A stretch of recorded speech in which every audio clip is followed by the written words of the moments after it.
hetkel on ainult puust elemendid, aga varsti saame siit lennujaamast välja ja siis näeme päris elemente ka. 10 tundi on siia sõidetud nüüd Euroopast ja nagu ikka, ega need pikad lennud väga mugavad ei ole, aga ma usun, see väärib seda sõitmist.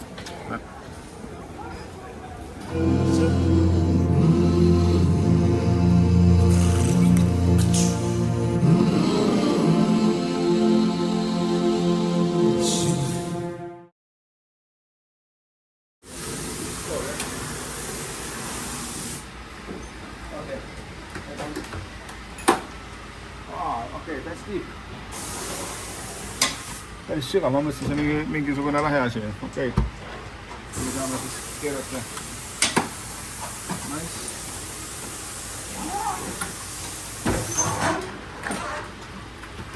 Külgap on termokotis veel omakorda, et kuumaga üles ei sula. See teeb peetud selleks. Päteri, jah?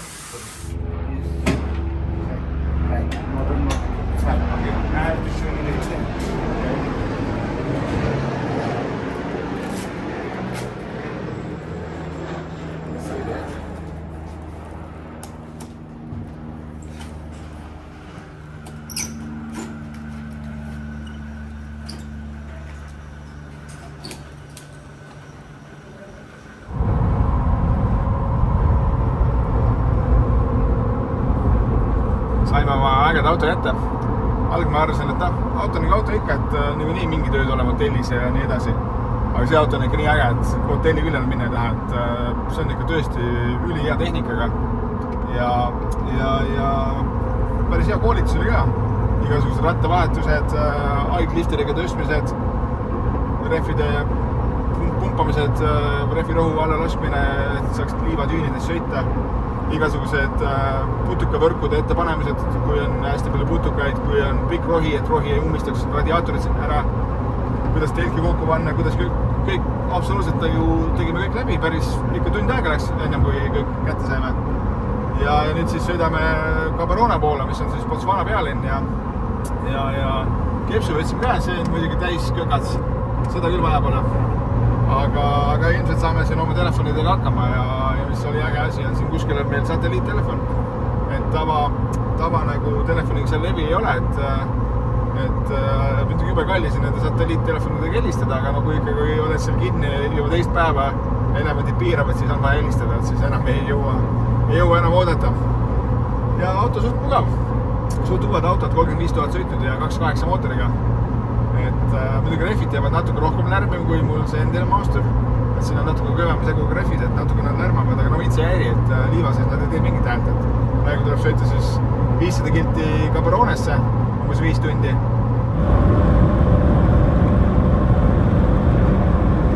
Hey, how much is that? Which one? This one? This one? It's 250. 250 means $250 or? It's a what? It's the South African one, right? 250. Nüüd see on esimeses Afrika külas mingit vorsti, mida nimetati Apollo Russianiks, ehk siis peaks olema kanavorstid Russiani või ehk siis Vene moodi. Nad sellised näevad välja. Taheti panna siia mingit vinegari ka, mõtlesin, kõik üle tohi panna. Ja siis pani mingi spice'i.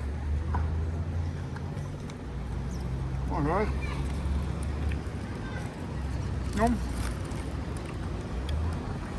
Parem kui Krakowi vorst, aga päris hea isegi.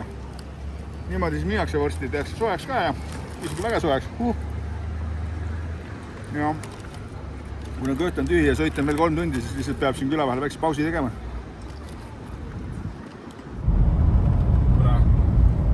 Kuna Botswanas on praegu tohutute vihmade aeg, siis ainult üks piiripunkt on lahti. Ja see ongi see, kus me praegu lähme. Need rekkad on olnud siin juba 10 kilomeetrit umbes järjekorras.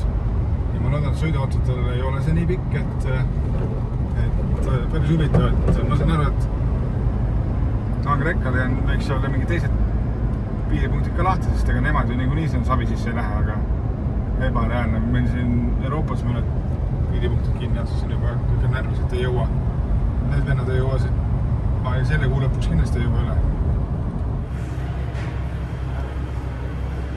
Botswana piiris ja 10 kilomeetrit oli lihtsalt rekkajärjekorda ja siis neid tavaliselt sõiduautosid oli siin ka omajagu, nüüd ongi see järjekord, mis siin ees oli, see tuleb ära oodata, siis saame passi mingi templid ja midagi peame maksma ja siis, kui kõik on korras, siis lastakse üle piiri. Või noh, siis saame piiripunkti ja sealt vaadatakse auto üle ja siis saame üle. Et ise mõtlesime, saame tunni aega minema, aga vist ei saa, et on rohkem. Meeletu, ega siinpool pole ka nagu parem see rekkate seis ja meil läks praegu piiri peal kuskil tundi aega. Enamus aja läks selle peale, et pidime seisma ühes hästi lämbes ruumis nagu enam-vähem nagu vangikongis ja siis enamus aega läks selle peale, et nad ei suutnud meile rääkida, mida me tegema peame. Mitte keegi otseselt ei rääkinud, ainult ütles, et see asi peab olema nii ja see asi peab olema nii ja väga raske oli aru saada, mis asi siis nii peab olema ja küsida, et kas nüüd on kõik, ja nüüd on kõik, aga siis võetakse kuskilt hoovi pealt jälle natis kinni, veetakse tagasi, öeldakse, kuule, teil on midagi puudu ja siis üks tädi ütleb, et kuule, et te peate viisad ennem tegema. Ütlesin, ei pea, et me saame siit osta siit nagu piiri pealt. Siis tükk aega vaidleme, kutsub meid eraldi välja veel. Siis tuleb välja, et võib-olla üldse viisat vaja, ei piiri peal ega eraldi ega enne seda, kui me hakkasime siia tulema. Ja ühesõnaga väga keeruline ja hästi lämbes ruumis ja nad on ise hästi kurjad kuidagi. Et suksed nagu täitsa suvaliselt Afrika keeles hakkavad siin sõimama ja ei tea mille eestki. Et see, kui nüüd ütleme, et see piiriületus nüüd ei olnud kõige parem, et Euroopas on ikka selle üle nagu lihtsamad, kui Euroopast lähed kuskile väljapoole, siis on ikka suht arusaadav ja enam-vähem digitaalne ka ja suht kiiresti läheb. Aga siin nagu näha on, siin on ka vist 10 kilomeetrid need rekkeid ja see on puhtalt selle pärast, et nad teevad lihtsalt iseenda jaoks seda tööd liiga palju. Need paberid, mida täite tuleb ja 50 korda oma auto number ütelda ja oma nimi igal pool kirjutada, mida tegelikult ei huviti mitte kedagi, need lõpuks visatakse prügi hästi. Aga noh, nii nad elavad ja siis tööinimesed peavad siis passima ja meie kaotasime praegu tund poolteist, aga saame hakkama nüüd varsti pimedaks ka. Meil on tegelikult aega pool tundi ja siin öeldakse, et pimedas väga sõita ei tohi ja me peame minema poodi, eks me jõuamegi nüüd pimedas sinna pealinna ja siis läheme poodi ja siis vaatame, kus veel sõita saab.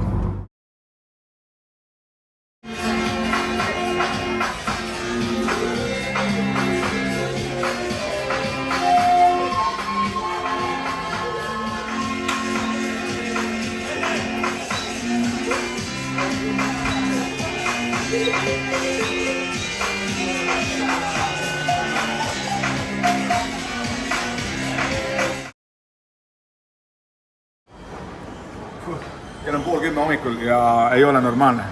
See juba oled närvis selle pärast, et rahavahetusega läks aega 15 minutit. Ta täidab sul igasugust paberit, küsib, kus sa pärit oled, kus sa elad. Sul on vaja passi andmeid sinna panna. Kõik muud teeb ära, 15 minutit teeb aega, siis võtab see rahapataka, loeb üle, viskab sahtlisse, minust on see raha kontrollimine kõige tähtsam, võtab siis kohaliku raha mingi paar tuhat, klapib ära ja ütleb, tšau, goodbye. No mida see, mis see panga asi, kus ma elan, kus ma peatun?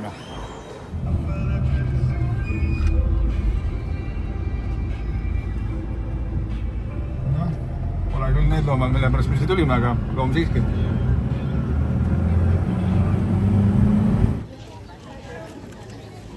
Hello! Good How are you fine? Okay, and you? Okay. How was your day? Beautiful. Where do you live? Yeah. Where do you live? This my boy. You're my boy, yes, beautiful. Beautiful. But where do you live? In here? On a tent? Yeah, chop good. Yeah. Chop one boy. Good. Tango? Tango, yeah.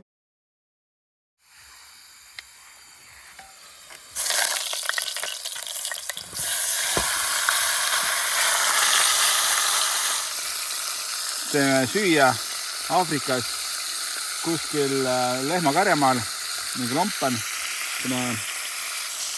Kuna päris parki täna jälle ei saanud, siis peame siin lehmakarjamaal olema.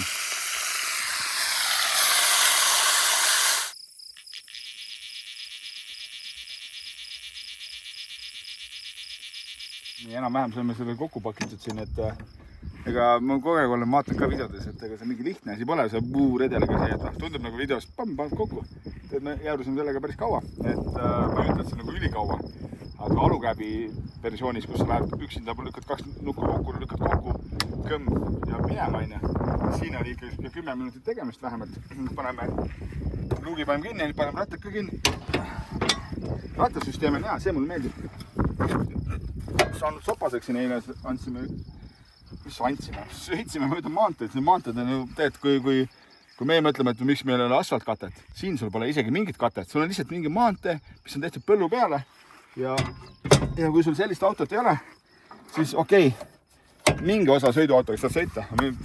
Eile meil oli siia tulles mingi osa, kus selle autoga tavaliselt on tagavedu, tagaveo jääd kinni, siis jääd seisma, paned esiveo, hakkad sealt august välja roomama, et Aafrika on selles suhtes ökonoomne, et ei pea teid ehitama nagu meil. Et minust ärge ehitage teid, ärme maksame maksu ja võin sõituseks autoga. Vabalt.